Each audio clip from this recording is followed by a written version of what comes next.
Hi, Fashion Dolls. It is Motivation Monday, February 13th, the day after the Super Bowl. Rihanna absolutely nailed it, executed it. She did amazing, and I truly enjoyed her performance. It's so amazing to have her back, ladies and gentlemen. Riri is back. All right, so let's welcome our very special guest today, Fashion Dolls. He is an actor and model from the Charlotte, North Carolina area, Washington, North Carolina, excuse me. And I'm super excited to have him here in the dollhouse. Without further ado, let's welcome our very special guest, Greg Tucker.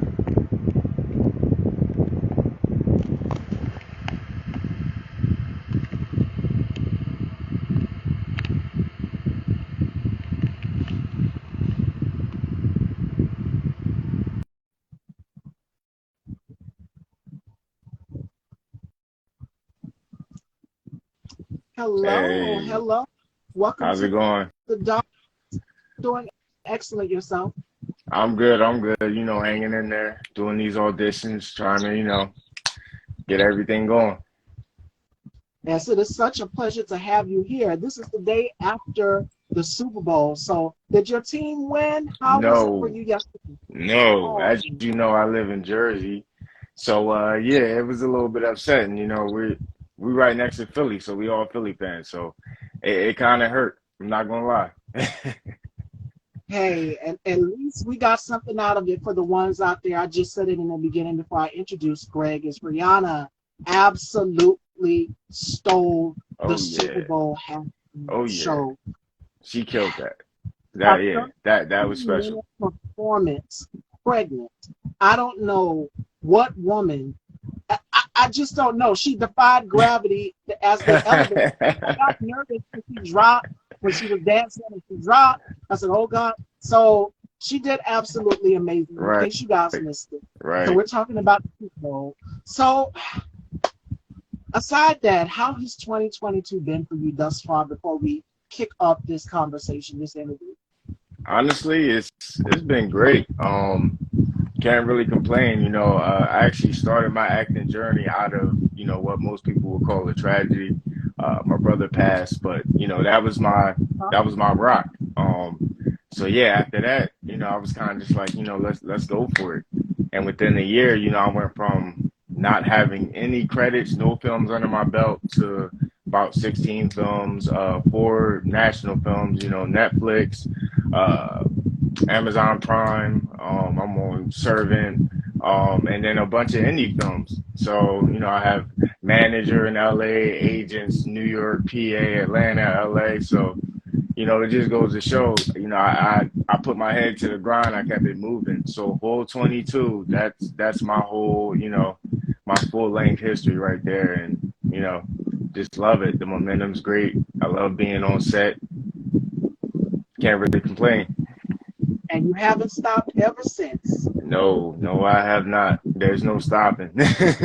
There's no stopping. All right, so let's go way back way. Now, you were born in Washington, North Carolina, am I correct? Yes, I was. And then you moved on, you moved at 5 years old to Yep. Camden, New Jersey. And now you got that accent. It was so thick because in the beginning, when you spoke, I was just like, is he from New Jersey or New York? Because they have a certain accent and Yeah, it's never left with you. yeah. So, what was that like for you coming from Washington, North Carolina to now Mm. making the move to New Jersey? I mean, it was pretty, I would say pretty crazy. I was young, so I didn't really know what was going on, but it's a whole different life out here, especially out there. Like you said, when I came out here, I had the accent, I had the North Carolina accent, so I had that southern twang. But, I grew up out here, so now I kind of have like a mixed thing going on, and people always tend to notice it. Some people do, some people don't. But, sometimes I get asked where I'm from and all that because, yeah, it just kind of mixes together. But, it makes me unique. I love it. But as far as, being in North Carolina and Jersey, I mean, Jersey is just Jersey. Like it's kind of like that whole it's a Jersey thing is real. Like if you see someone from Jersey, you could just tell you know it. So I can't hate it out here, but I'm always gonna have love for North Carolina. So crazy transition, but I'm glad it happened. and you're the youngest of your siblings, and you've Yes. done a lot of sports and art at a young age. So tell us, what was that like for you? And at what age did you say, okay, I want to become an actor? What was mom's initial reaction to it? Because I know moms would be like, "Actor." So, Yeah. So, moms ain't really understand it. When she think about acting, especially if you're not like in the limelight, it's just kind of like, hey, it's something somebody does for fun. But yeah, at a young age, I was big sports, football, basketball, everything. I was actually really good. But I was a trouble child, so I got in trouble a lot. Plus, the girls, ah, I couldn't keep my mind straight. All the girls give me all the attention. I was just all over the place. And I was kind of like the jock, so I didn't really do drama in high school, even though I was already interested in it. Um, but yeah, when I got out, ended up going to college, kind of expanded my mind a little more. And I think I attribute, everything from the acting, from me moving around so much. Like I went from North Carolina to New Jersey, then out to Detroit with my father, then back to New Jersey. And in New Jersey, I moved around about 5 different places. So I was always different places. Yeah, never really had somewhere to kind of like settle. And so, but I did get to live a lot of experiences. For me being the age that I am, I feel like I'm very well traveled, and it actually, comes out in characters I get to play and scenes I get to have, and it's a lot useful for when I need to like bring up a character or bring up a instance to put me in that place. So, yeah, I mean, even though I didn't start off with the whole drama and, I didn't go to college, the drama school and everything, life experiences can still do you very well in this field as long as you hold on to that imagination that you had as a kid. You could definitely go for and you started getting into the acting world at age 31. May I ask why so late? it. I fell into the trap like everybody else. You got to work. You got to have the house. You got to, pockets got to be lined up for you to do anything. And like I said, when my brother passed, uh, it kind of just hit me with that life is too short, man. And that's what he would always tell me. Like that was the guy I told all my secrets to. And life is too short. And you know what? It just so happened that a casting call landed in my lap. I didn't actually go looking for it. It landed in my lap. I went on it, got it, and then the momentum's just been going from there. So, yes, it was pretty much a late thing because it wasn't planned. I had never had a plan on doing this, but I found my calling. I found something I love, and this is what I do 24/7. Even if I'm watching TV or a movie, I'm studying, all the little subtleties. Even when someone has a scene where they're in the kitchen, I'm not really watching what they're saying. I'm watching what they're doing. They're doing the dishes, all the little stuff. We don't pay attention to it when we're watching it, but it makes all the difference when you're doing it. Exactly. And I tell people that all the time. Sit back and observe things. I'm a Scorpio, so I'm always sitting back and internalizing things. And people just like, well, why is she sitting there being so obvious? Because you got to sit and internalize and take things in, observe. There's nothing Exactly. wrong with having emotions about things and just Exactly. being in the moment. Yes. So for you, And I'm a because Sag. go ahead, I'm sorry. It's I'm a Sag, so I get it. We not too People far in that sense. right. Yeah, exactly. What were you gonna ask? Now, yes.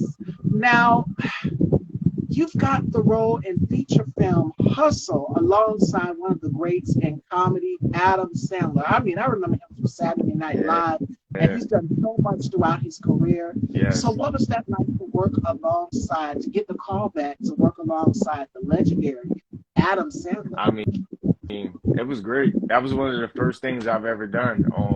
So I actually had got my first, SAG credit on that. But yeah, he's a super cool dude. Like, just like anyone you meet off the street, he's not standoffish. He doesn't act like he's better than anyone. He'll joke around with you. He'll hop in your video. If he sees you recording, he'll hop right behind you and hop in your live or whatever. Yeah, real cool dude. I actually met a lot of cool people on that set, all the way up from the directors to the AD to extras to who like the set is the most genuine place I've ever seen for you to find people and you like really kind of make friendships on set because I feel like everyone is just in it for the passion. It's not really like crew. It's not really a place where someone's like, okay, I'm gonna go in this and make a lot of money because unless you like the AD, you're not really making a whole lot of money. So it's pretty much everyone's passion. Everyone's so genuine because they don't have any reason to not be themselves. We literally do this because we want to bring ourselves out and discover more about ourselves. So yeah, I think that's why he's like so talented and revered is because he's always been himself.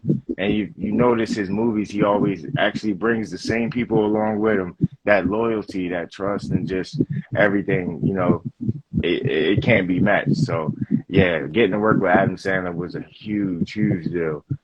Alongside with other, great actors I've got to, experience, like Rupert Grint and Toby Kebbell, like in Servant. Yeah, just watching them work. I remember the first time I seen them get ready. We were just about to start filming. We were all sitting there talking. They're, sitting in their spots. And, director says we're about to roll.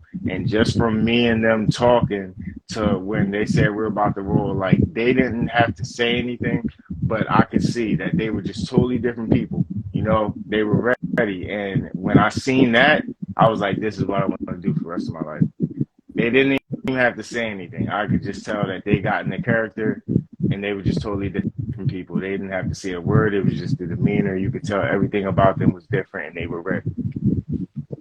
Absolutely. Has he given you any advice to take along with you when you're all set and what to do? I mean, he's a pretty bitty dude. So, I mean, I'm not really a starstruck type person. I don't really ask stuff like that. But as we said before, I'm very observant. So I'm like a sponge. I'm going to watch what you do and I'm going to internalize it. I'm going to pick it apart and see what I can get from it. And, same thing with the other two, with Toby Kebbell and Rupert Grint. I watched them do that and I'm like, okay, I got to figure out how to do that. So, even if they don't say it, I still learn a lot from them. Just being around them, just being in their presence and observing how they go about what they do, it's meant, all the difference to me. And you've went on to do a number of roles. You mentioned Servant, which is a great TV series, so make sure you guys go and check that out. Definitely. You did A Party to Die For, The Takedown, Hustle, Sunshine Chapter 2, Sunrise, Laced, as you've mentioned, Train Ride Away, Sunshine, and Swain, The Reveal. So you've done a number of projects and so many more and more to come. Yes. While we've talked during the brief, so many things coming up. Yes. So how does that feel for you to have all of these titles under your belt? And I know Mom is proud. So what's her reaction to you seeing everything come together for you? I mean, she's loving it. She's a pretty humble person, but she'll let me know like, hey, I see you doing your thing. Like, I'm proud of you, and it makes me feel good. Like I said, I grew up in a bunch of different places, so to have that love and just, I think that's pretty much what drives me in this, being able to kind of leave my print on the world. Like, I'm not really in it for the fame. Of course, this is my passion. It's something I want to do, so I want to be successful at it, and I would love to make money at it. But honestly, I do it because I want to leave this behind. I want, honestly, I credit everything, a lot of what I love to do to Chadwick Boseman. That man will never be forgotten.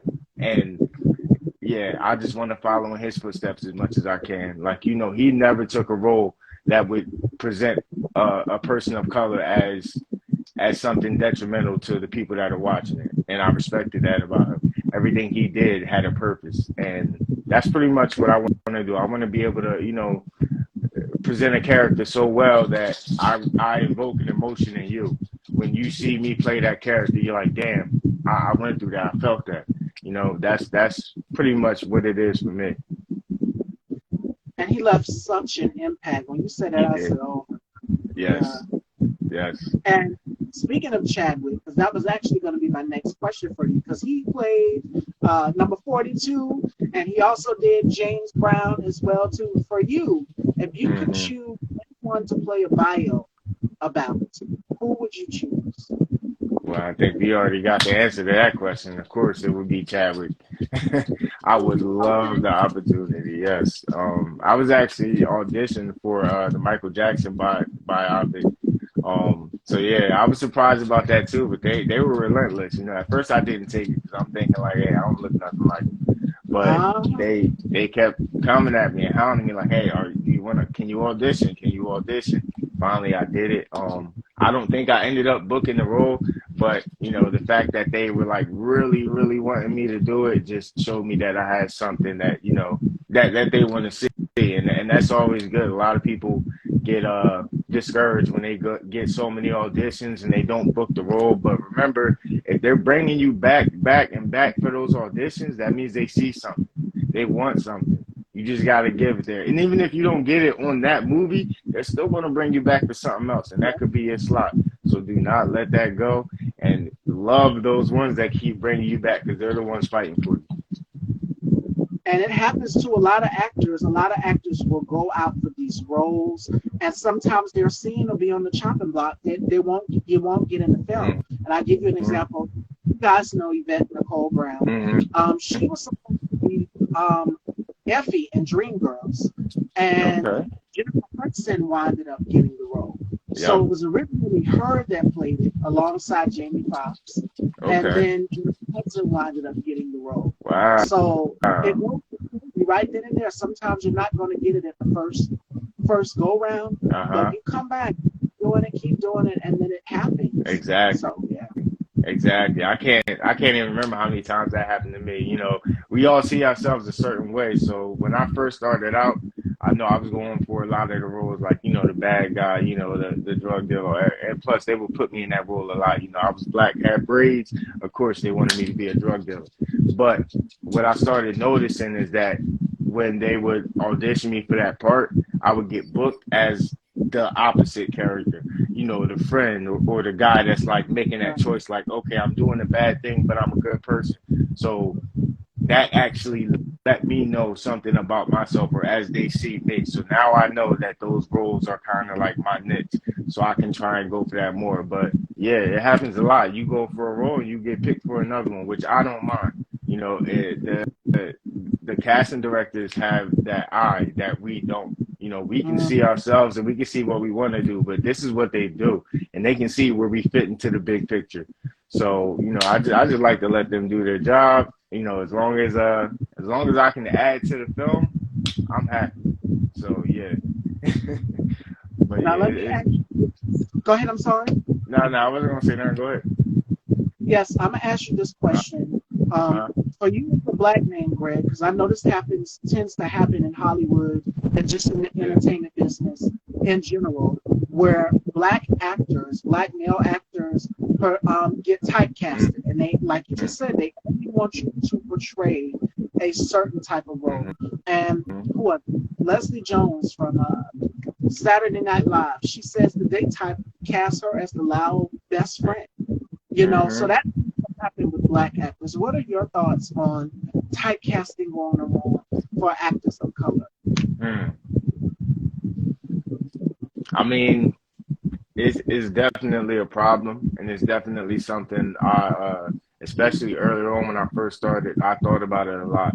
My main thing was I didn't want to get typecasted, but as we both just said, you know, a lot of the beginning roles I got were a gang member or a drug dealer, or, you know, just always the bad guy in the film. And it sucks.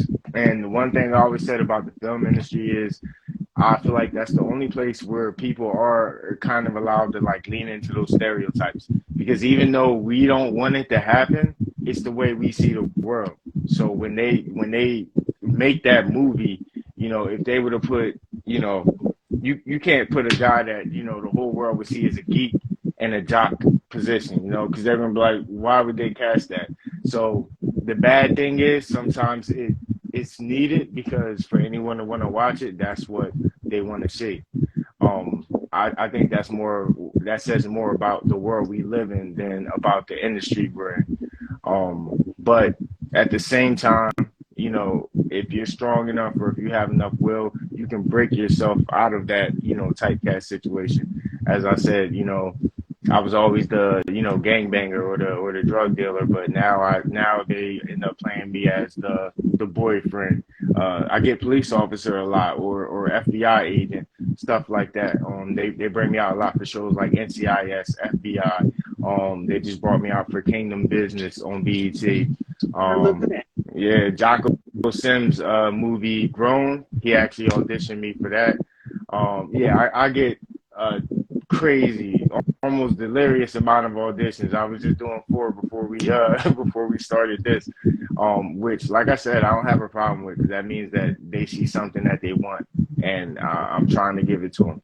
But the whole typecast situation to me, I feel like once you're able to get to that point where you know yourself, then that all kind of goes out of play because the main problem I feel like people have in this industry is just being ourselves on camera.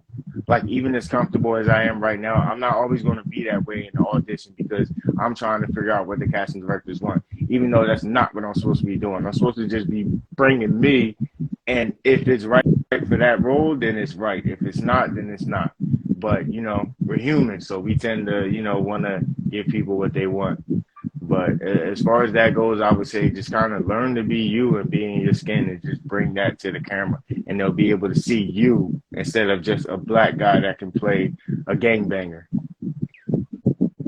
Exactly. Originality in this business is key. And even I've learned that as a talk show hostess. You've got to have your own personality.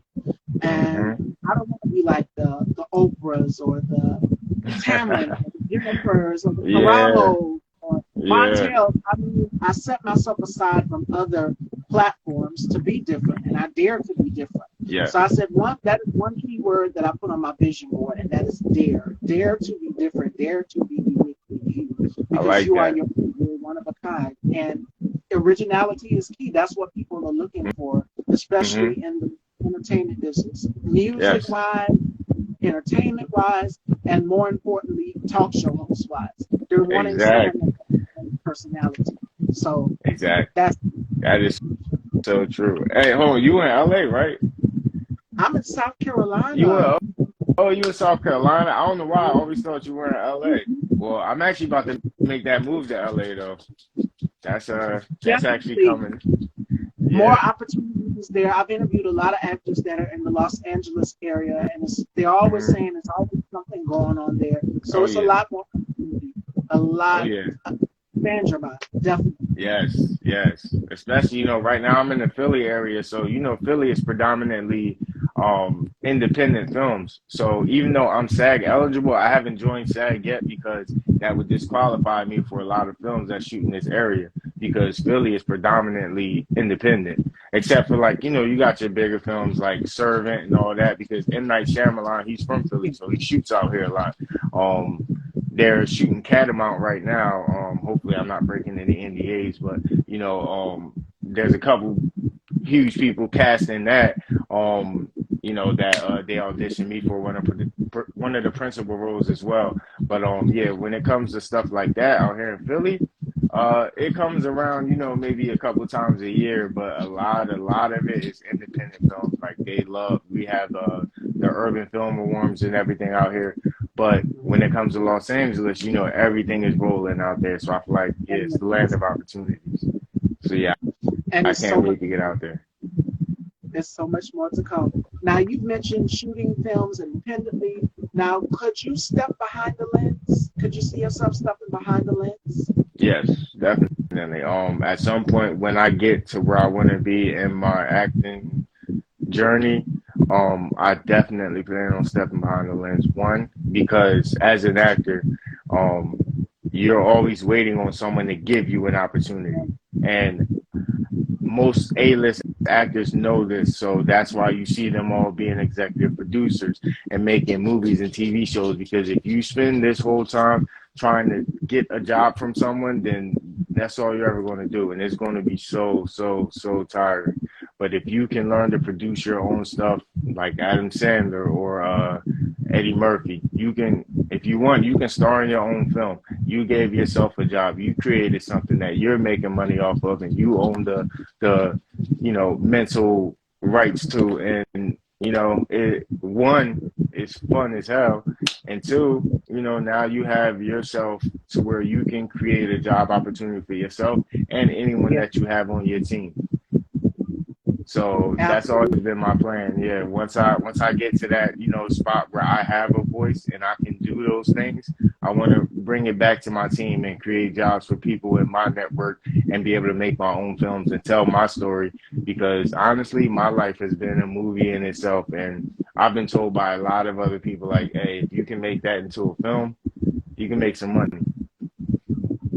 All right. Now, it goes back to the question I asked you before bio. You said you would like to play Chadwick. Who would play Mhm. you in a story about your life? What actor would you choose?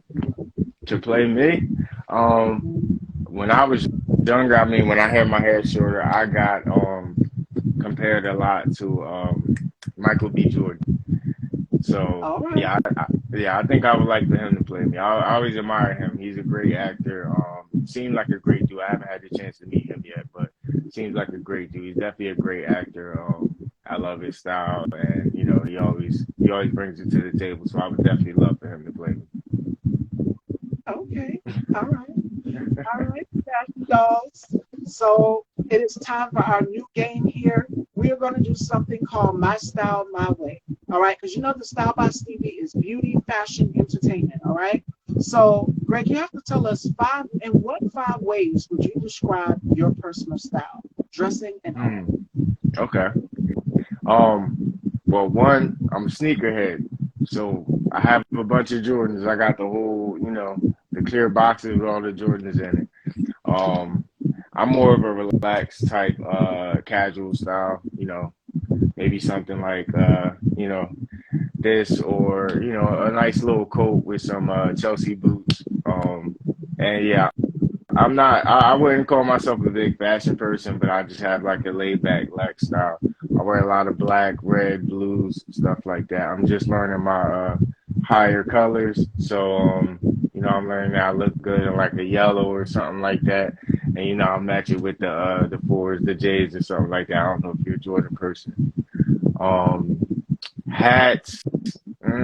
I go back and forth. Sometimes I like to let the curl show. Other times I wear, a fitted cap down. But I would say, like all in all, I just got that Philly Jersey style. Fitted Very hat. relaxed. Nice shirt, very relaxed. Yeah. But when it's time to pop out, then I'll throw on a little bit of swag. Button up and some yeah, some nice shoes. Not tennis shoes, but some nice wingtips or something like that. Okay. So you remind me so much of my guest that I had on last week, Anthony L. Rios, because he's done shows like Empire, which was taped in Chicago. And Nice. he said that the style on set would really put him in a lot of different colors and things. Are you ready for that? Because I'm pretty sure it's coming. It's going to be your turn. Oh yeah. Hey, I'm ready for whatever. I've been on set a bunch of times where they said, "Look, we need you to shave it all off." So I did. So hey, if it's what the show calls for, then I'm with it. Let's go. Yes, and they're all the directors, the casting directors. Again, it goes back to what you said in the beginning of the interview, which is they know what they're looking for. They know what certain look they want to go for the character and everything. Who was it? Yep. I think it was Christian Bale. Mm, Christian Bale had gained weight for one of his movie roles. yeah. So it goes to show you that yeah, if you're going to be an actor, you got to be willing to transform, change your look. Me, it's nothing for me because I'm a woman. So You got it. I'm I see always it. I'm always evolving and changing my look, and everybody's like, okay, she doesn't stay the same. She's always changing her look. So, you got to get the time, especially working in fashion. That's what I've learned is that the trends do not stay the same. They're Yeah, always changing, coming out with something new. So, definitely. yeah. Definitely. All right, fashion dolls, that is my style, my way. Do we have any questions for Greg? My question for you is where do you see yourself in the future? Now that we're in 2023, and I was just texting my friend this a few minutes ago, shout out to my girl, my sister Alicia. Um, Me and her talked the night of New Year's Eve, and I said, I can't believe we made it to 2023. We're here officially, like in the new month, February. So, Right. what is in store for Greg in 2023? Honestly, I have no clue, but I know whatever it is, I'm ready for it. Um, like I said, I've been getting a lot of big auditions thrown my way, so I feel like one of them is going to catch. I feel like you guys are going to see my name in the limelight pretty soon. I feel it coming. You know, you just got that feeling. It's right there. But yeah, I think that's what it is. It's It's the going to be a power. good year. Yeah, Yes, it's yes, coming. yes. It's feeling like that type of year. And you never know. You never know, because I had an actor come on my platform and he manifested something. And next thing you know, I'm looking on Netflix. It's a trailer of him in the Wu-Tang story, the first one. And I'm like, wait, Uh, he told me he uh, was working on yeah, something. yeah. I wasn't sure what it was, but then I Mhm. seen the trailer. That this is what he was talking about. So you put it out there in the universe, you never know what can happen. Exactly, exactly. And they brought me out for the Wu-Tang too. Obviously, I didn't get it, but yeah, they brought me out for that too. I would love to have been on that show. I love that show. That's a good ass And I show. know there's been a lot of people who auditioned for the roles of RZA and Method Man and so many. Hmm. I can't imagine what the casting Yeah. call. Oh my God. There's a lot of great actors on that show. Yeah, I would love just for the chance to work with them. You know, that would have been an opportunity. You know what I mean? But you know, when it's my time, it's my time, and when we get there, we'll get there. I'm ready for the in between. The journey is the best. That's how I feel. I love the journey. It ain't always about the end goal. Exactly. That's where you're going. All right, Fashion Dolls, if we don't have any questions, I'm going to wrap up our interview because I can't keep Greg. I know he has a lot to work on, Fashion Dolls, but I'm going to give you guys today's final thought in Black History Month fact, because February is Black History Month, all right? So today's Black History figure that we are honoring is Barbara Jordan. Barbara Jordan was one of America's most admired women, and she was the first Black woman, Southern Congresswoman, and the first Black to give a keynote address to a major party convention. Today, we honor Barbara Jordan. All right, Fashion Dogs? So make sure you guys stay tuned and make sure you're following this page, because every day I'm going to be posting a Black History Month fact or first. You guys didn't know this, but a Black woman invented sew-ins. You Oh, didn't know snap. that, did you? I Nah. posted that last week and everybody was like, oh my God, we didn't know this. So yes, do your research, do your homework, and they're talking about taking away Black History Month. No, we need this to educate our Nah. youth, to educate Yeah. everything. That ain't gonna happen. I don't think none of us gonna let that happen. That definitely ain't happen. And thanks, Jay Evans. I already know, man. Yeah, that's what I live by. If it wasn't for that one, then it's for another one. I'm gonna just keep taking them. Appreciate you. But yeah, Black Absolutely. History Month. Yeah, that ain't going nowhere. You we need that. So we need Uh-huh. to make sure that we are, shout outs to my girl Cherry Johnson. She said that when it comes to educating our youth and our kids, our children out here, we need Black history. So no, we Yes. can't do anything with Yes. that. We are history Yes. because we invented the culture. But yeah, Black Exactly. woman invented sew-ins for my That's ladies out there. crazy. That's crazy. Mhm. And I love how they're giving us more roles as well. You see a lot of more inclusion in these roles nowadays, and I'm loving that.